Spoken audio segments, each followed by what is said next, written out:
Supporter PSM Makassar tetap akan mengawal pembangunan Stadion Matoanging hingga selesai. Supporter meminta pemerintah untuk menepati janji membangun kembali Stadion Matoanging hingga berdiri megah.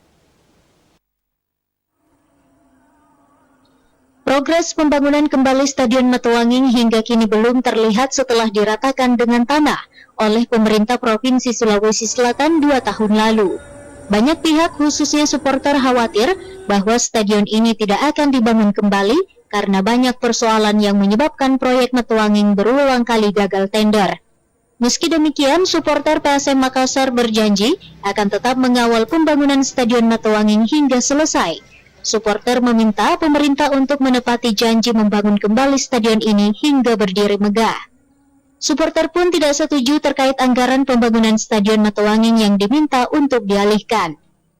Jadi sampai hari ini kita melihat kami sebagai supporter PSM dan masyarakat pecinta olahraga di Sulsel ini merasa dibohongi oleh pemerintahan yang ada.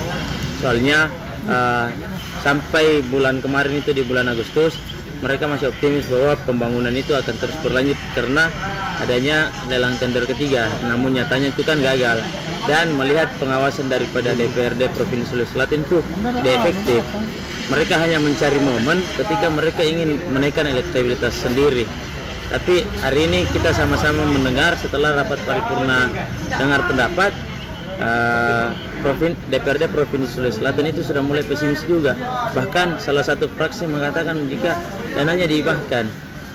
Nah, jadi kami selaku pecinta sepak bola di Sulawesi Selatan dan supporter PSM tentunya kami masih sangat berharap dan kami masih sangat optimis walaupun pemerintahan sudah pesimis, tetap Matoanging dilanjutkan pembangunannya menjadi stadion, bukan menjadi RTH ataupun apa itu di sana.